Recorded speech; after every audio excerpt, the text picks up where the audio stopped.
If you're looking to buy a used RV and you are worried about buying a lemon, then have no fear. Here are the top 11 things that I would look for when buying a used RV as a certified RV repair tech. Tip number 1, do a time pressure drop test on any RV you are considering buying. A time pressure drop test involves this roughly $40 tool called a manometer and about 5 minutes of your time. This is a test pretty much anyone can do, and you can learn how to do it in under 10 minutes. I've got a video on how to do it here. A time pressure drop test is just going to tell you whether or not the rig you are looking at has a propane leak anywhere in the RV. Because you're just going to hook this tool up, usually to the stove in the RV. You're going to get a pressure reading, and you're going to wait 3 minutes to see if the RV holds that propane pressure. It's that simple. The reason why this is so important is because number 1, a propane leak could be very dangerous. And number 2, a propane leak can be very difficult to track down. You start by spraying pipes down with some soapy water, but when that doesn't work, you could be looking at methodically disconnecting and capping different lines to disconnect one appliance at a time in hopes that you finally find the one. It is honestly, a propane leak is an RV tech's like worst nightmare, at least for me personally. I would never buy an RV that had a propane leak. And honestly, never mind tracking it down. On some older rigs, once you get like rust and corrosion and tight connections involved, this could be an unfixable problem. So that's why we're talking about it right off at the top. Number 1, you are going to test this RV for a propane leak, and if it has one, you are not buying that RV. An added bonus to doing this test is it makes you look like you know what you're doing when you come to look at an RV. I know everyone's nervous that they're going to get like screwed over by this random person they found on Craigslist or Facebook Marketplace. But when you show up with a tool that most people haven't seen and you use it confidently, people are like, oh, I can't mess with this woman. She knows what she's doing. So you give yourself confidence because you did something that most people haven't seen, and you make other people fear you because you're like, I know things. Tip number 2, once we've confirmed that this RV doesn't have a propane leak, you are then going to head up onto the roof. Let's head up there now. The first thing you want to take a look at is the die core. The die core is this goop that we put on any place where there would be a seam in your roof. So where 2 pieces meet, we're going to put this goop to make it watertight. As you can tell, the die core here, really old. It's not actually really doing anything anymore. All of this is stuff that would need to be scraped off, and new die core would need to be put down. All of these areas right here are places where water can get in and create water damage on the roof. For reference, this is closer to what die core should look like. You can see 2 different surfaces are meeting. We put down that goop to have waterproofing, and it should look relatively smooth and like one continuous piece of goop. Bad die core isn't necessarily the hard do not buy that a propane leak is for me, but do know that if your die core is looking really sad, that you're gonna have a pretty big project on your hands as soon as you buy the RV. That's something you're gonna wanna have fixed relatively quick. What we really don't wanna happen is have any water damage happening to the RV, because that is really expensive. Once we've evaluated the die core and either decided that A, it looks good, or B, that it needs to be changed out, but it's a project that we're willing to do, the next thing that we're going to do is heel toe the entire roof of the RV. Basically, you're going to do a DUI test on the entire thing. I don't think my head's in frame anymore. But you're literally just going to walk like this, if you're able-bodied, all along the RV. What you're looking for is any soft spots, anywhere where the roof feels spongier. If there is any spongy spot on the roof, that's going to be a no-buy for any follower of RV Repair Woman. Water damage on a roof, really difficult to fix and really pricey, and just probably not worth it when buying a used RV. While you're doing that heel toe, you're going to be looking for any rips in the membrane of the RV. Smaller things like this, relatively easy to patch over using something called a Turnabond tape, which is just this really sticky tape that you're going to put on, roll on, very easy to put on, almost anyone can do it. Larger things like this, you could potentially fix with a Turnabond tape, but it makes me more nervous, okay? And if you see anything like this, you're also going to be really looking in that area to see if it's spongy at all. Remember, anything spongy, anything seeming soft, or like it might have any sort of water damage is going to be a no-go for us. And just know, similar to the die core, More rips in the membrane mean more places that water could have gone in, means a higher likelihood that you have some sort of water damage on the roof. But once we've evaluated the roof and decided that it is in a state that we're willing to buy, we're then gonna head back down. Once you are down off of the roof, you are going to crawl underneath the RV, whether or not it's a motorhome or a trailer, and take a look at all of the undercarriage. Ideally, if you have a car person in your life that really knows more about mechanical issues, bring them with you and have them take a look, just because they're more likely to see some things you won't catch. If you don't have someone like this in your life, or that person isn't you, the main thing that you're going to be looking for while you're under there is rust.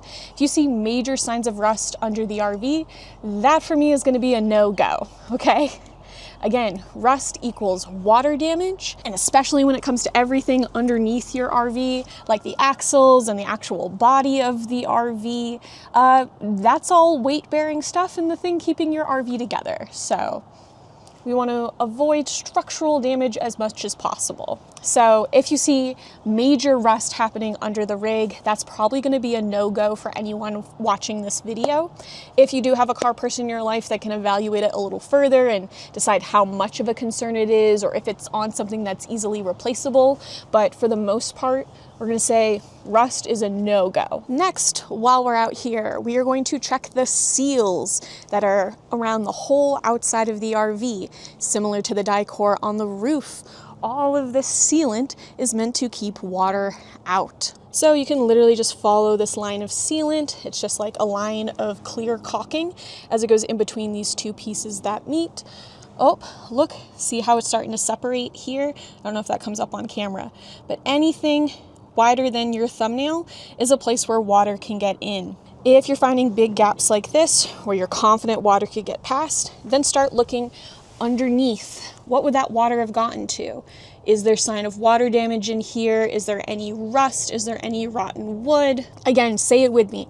Any signs of major water damage, and that's probably going to be a no-go for us. All right, the sixth thing that you're going to look for on this used RV is the bulb seals along the slides, if it has one. The RV that I'm in today does not have any slides, but when you look at a slide, you're going to see that it has a rubber flap that goes all along the perimeter of the slide. That flap is supposed to flap out as the slide goes out, and it flaps in as the slide comes in. It's this big rubber seal. You're going to check the whole perimeter of that seal for any signs of major cracks and tears. That seal is how you keep water from getting into the RV from the slide. That seal can be replaced. Just know that most of the time, if there's a rip and a tear that you need to replace, you're probably looking at replacing the whole seal, which can be more of a project than you think. Again, something that is doable, just sometimes, wowza, is it a pain in the butt. So a ripped seal is not necessarily a hard and fast, you're not buying this RV, but just know you probably have a project on your hands. And if you do see a rip or a tear, again, you're going to be looking hypercritically at the area around that tear, looking for any signs of water damage. Water damage is the enemy. The reason why I'm reiterating this over and over and over again is because water damage can create structural problems. So things that make your RV fundamentally unsafe, but they also just cause really expensive repairs. And so we really want to avoid buying an RV that needs to have expensive repairs done as soon as you buy it. All right, we're done with most of the exterior. Now, for the most part, we can come inside and actually look at the inside of the RV, which I know is the part that you're actually excited about. Now that you are inside of the RV, you are going to run every appliance. Make sure that appliance not only turns on, but actually functions. What does this look like? Make sure that the air conditioner not only turns on and starts blowing air, but that air actually blows cold. That's going to tell you that not only does the fan kick in, but the compressor works. For the fridge, if the RV has an absorption style fridge, which is the most common type of fridge you see in RVs, it's any fridge that has a gas setting or has a button on it that says auto. If your fridge has that, it's an absorption style fridge. Those types of fridges take usually around like 24 hours to fully get to temperature.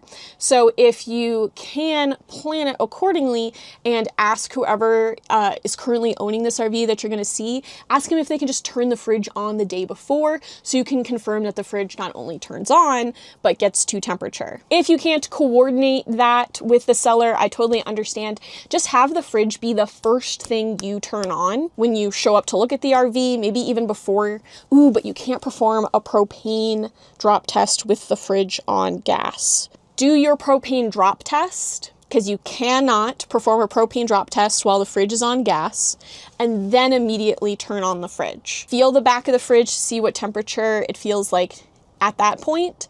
Then do all the other testing, look at every other part of the RV, do everything else you possibly can, then come back and look at the fridge. You're then gonna come and feel these fins that are hiding in the back of the fridge and see if those fins are getting very cold, okay? Not just a little cool.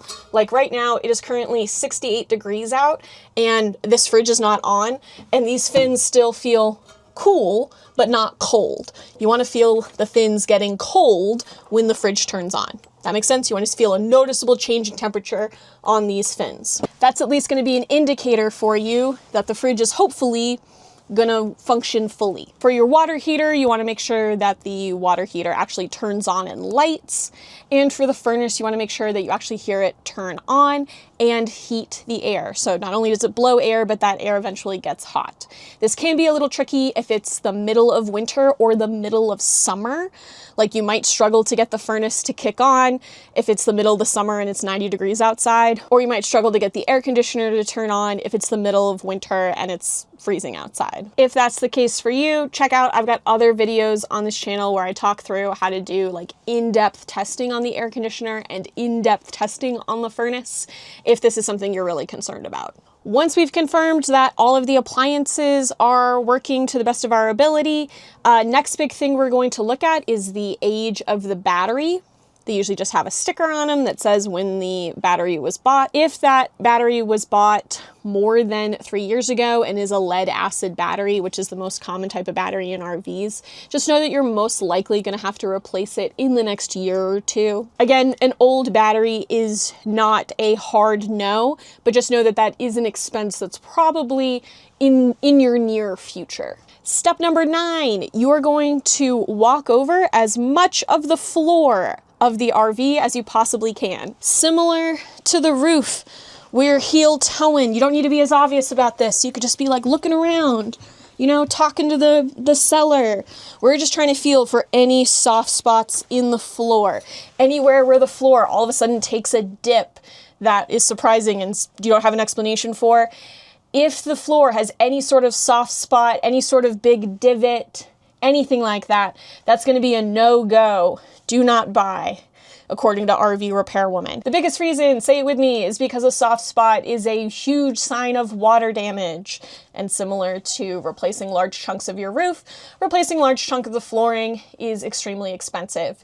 Here in this RV, when you start taking a look at it, they put down the carpet and then they built the cabinets and the walls of the bathroom and the dinette over top of the carpet. So if there had been a soft spot in the flooring, like right here, I would either have to just like cut out a chunk of the carpet and put a rug over it, I don't know. But there'd be no easy way to just take out a small amount of the flooring because everything is built on top of this carpet. And my final tip comes from another RV tech who's making YouTube content out here. I swear he changes the name of his channel. He goes by like 3 different things. I know him as Rigger RV, but he really recommends looking at the hours on the generator. So for this RV that I'm in right now, I can find that on the dash. So this is the button to turn on the generator, and right next to it, this tells me how many hours that the generator has ran in its lifetime. 637 hours, pretty dang low for an older RV. If you look at the hours on the RV and they are extremely high, like tens of thousands of hours, that's like a pretty good chance that that is an RV that has been well used and really worn. While it's not necessarily a hard no, don't buy this RV, just know that that means that this is an RV that has been used a lot. Some people see that as meaning that this is an RV that has stood the test of time and it has, you know, its bones are strong enough that it's lasted that long. Usually in RVs, that means that this is an RV that has been worn down quite a bit and is something that you should maybe take a close eye on a lot of the finishes and a lot of the details and see if it's maybe starting to fall apart and reach the end of its life. Do know when you're looking at the generator, just because it has low hours does not mean that the RV has not been used a lot. It just might be used by somebody who doesn't run the generator all that often, but high amp hours tends to mean a pretty well-used RV. But that's it. Those are my top tips for anyone looking to buy a used RV and is trying to avoid buying a lemon. If you are buying a relatively expensive RV and you have the budget for it, I do highly, highly recommend getting a third-party inspection if you can. I am not an inspector. This is not me drumming up our business for myself, but RV inspectors will just find way more things than a layperson or even a tech, honestly, is going to find when looking through your RV, because that's what they do every day. The number one thing that I recommend you don't do is trust a PDI or a pre-delivery inspection from a dealership. Again, that's an inspection done by the person selling you the RV. It's them saying, yeah, this RV is great. Yeah, this RV is great. We promise, trust us. It's the best RV we've ever seen. Like, I think as a collective, we've all come to know that maybe we don't trust everything salespeople tell us. But for some reason, people feel very attached to pre-delivery inspections or PDIs. They're like, no, those are great. And I'm like, it's an inspection done by the salesperson, essentially. It's another guy on the team, but it's done by the same people selling you the RV. So either take a very close look at this RV by yourself or get a third-party inspection. But please, please don't trust a PDI.